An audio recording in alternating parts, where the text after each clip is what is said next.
Hello, chickens! It's Miss T here, and I'm going to be going over the beginning ceramics midterm review worksheet for fall 2021.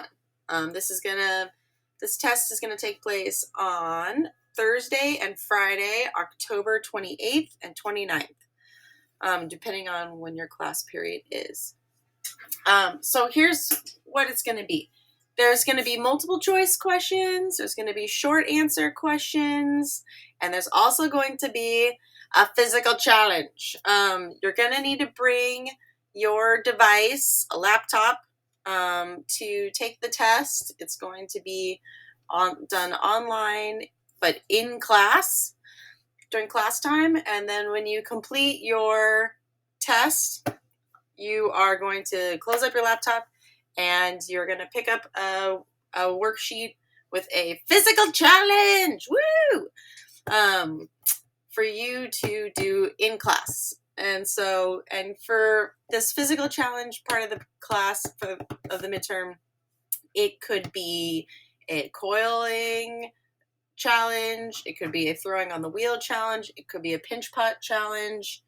So one of those three skills you will be tested on, and it'll be fun. And so a short little, like 1 period long, less than a period long little challenge for you to do. Okay, so let's talk about the part of the test that is going to be done on the computer, on your laptop at school, the multiple choice and short answer part of the test. It's going to be pretty quick and easy peasy. So let's go through this. Okay, first things first. You need to know the difference between elements of art and principles of design. We've talked a little bit about this. And there will be pictures of artworks, ceramic artworks, and you're going to be given 4, multiple choice options for each artwork. 2 of those options are going to be elements of art. So you should be able to right away eliminate 2 of those answers in the test. And then 2 of the other answers will be principles of design. I'm going to put one principle of design that should be obviously or the best possible answer. And then I will put another principle of design in there that is going to be definitely the wrong, not a right one. So, for example, say this is a sample test question right here. You get a picture of Victor Schreckengost's jazz bowl, and your options are color. Nope, that's not the answer. That's an element of art. Shapes. They're there, but that's not the answer. That's also an element. Variety. That's a good option. There's a variety of shapes and going on over here. And then pattern. Pattern would not be a good option because there's no overarching repeating pattern, like camo sweater today or a plaid shirt. So I will make sure that the best option should be pretty obvious in the questions. But you'd be surprised. Lots of people still put shapes or color for the answers, and that's elements of art, not principles of design. So just to regroup on that, the principles of design are balance, emphasis, movement, pattern, repetition, proportion, variety, and unity. Unity is not going to be on there because unity encompasses all of those things. So if you need a refresher on these, you can go to my lecture on elements and principles of art. All right, you're going to need to know the difference between slip, colored slips, and underglaze. And so slip is clay with a lot of water that we use for attaching 2 pieces together. Slip.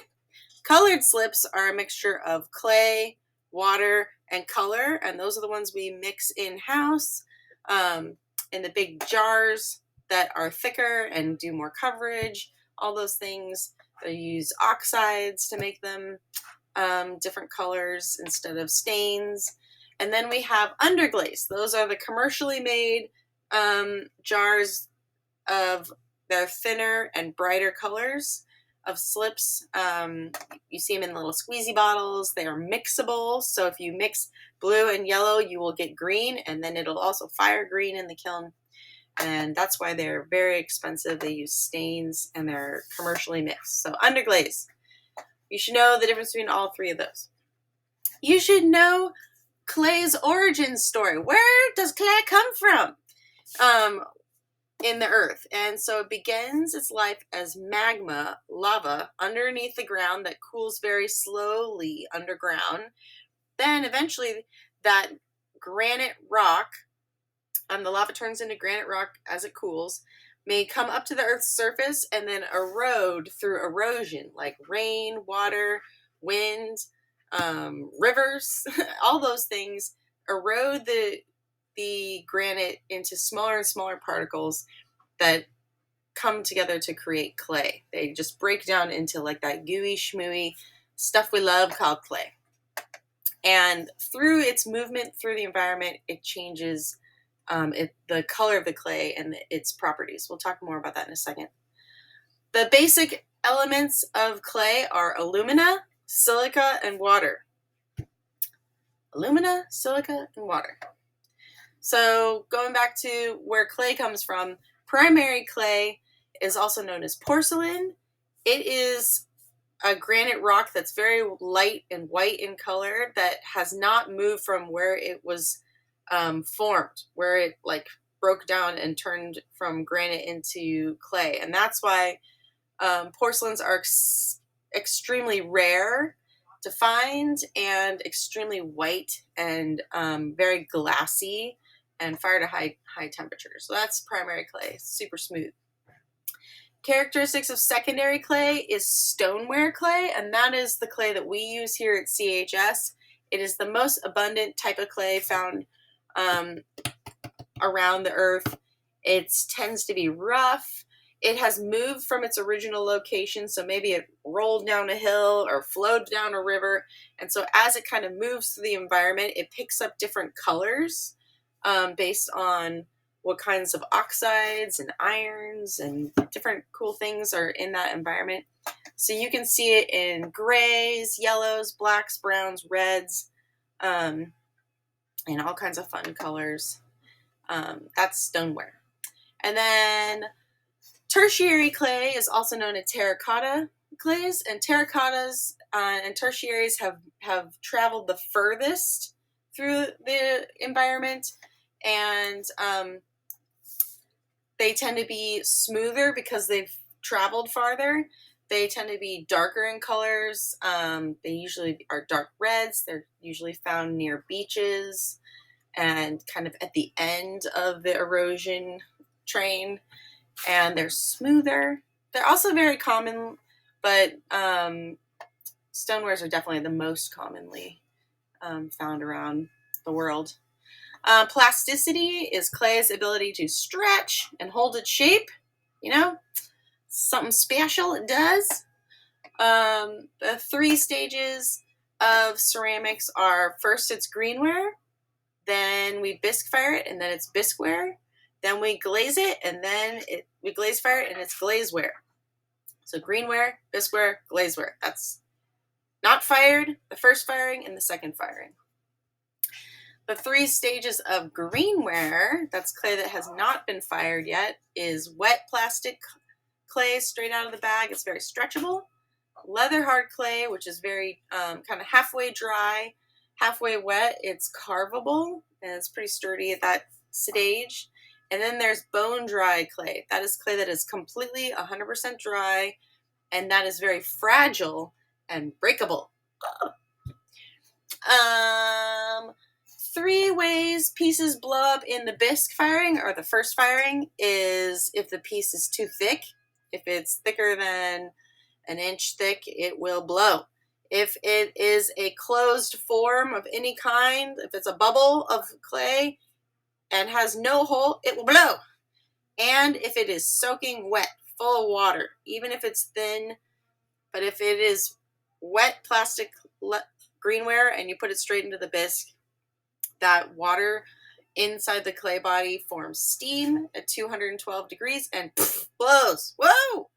So We want to avoid those things. We bisque our pieces before we glaze them. So there's two firings. First is the bisque. That's where quartz inversion happens and it turns back into stone. And that's important because when we go to glaze our piece, we need it to be strong enough to absorb that glaze. If you glaze greenware, it turns into like a goo in the bucket. And then also, if you glaze greenware and put it in the glaze kiln, it's a much faster climbing firing. So your greenware will explode in the glaze kiln and stick to everybody's pieces. And it's not a fun thing to have happen. It's a big bummer. So we bisque things to help them glaze easier and to prevent blowups in the glaze kiln. When we start we're going to start different atmospheric firings. We've done an oxidation firing. We're going to do a reduction firing pretty soon. That is when we glaze our pieces, we put them in the glaze kiln, and as I'm firing the gas kiln, I close the damper and choke off the fire's escape out the chimney. And what that does is the fire seeks out oxygen in the pot's clay bodies and glazes. And what it ultimately does is it changes the colors of the glazes and makes them more like iridescent. It makes more purples and reds and kind of funky, weird, cool colors. And it also makes the clay bodies themselves more toasty and warm and yummy. It's good stuff. Before artists had cones or thermocouples to tell the temperature of a kiln, artists and craftspeople would just look at the color of the fire as a way of gauging the heat inside of a kiln. And so before there were cones, people would look at the color of the fire in order to know what temperature. Usually that bright orange is about a bisque temperature, and bright yellow and bright white heat is a glaze temperature. Silicosis. Silicosis is a chronic respiratory disease caused by breathing either excessive amounts of clay dust or lots of clay dust over many years. That's why it's important to clean everything up with a wet sponge and to avoid clay dust, to keep the dust levels down. And that's why cleanup is such a big deal here in ceramics. All right, these are the things that will be on your midterm. And like I said, there will also be a little physical challenge for you to perform to show some of your new skills you've learned so far this term. And I know you're all going to do awesome. So have a great time, and I'll see you soon. Smell you laters.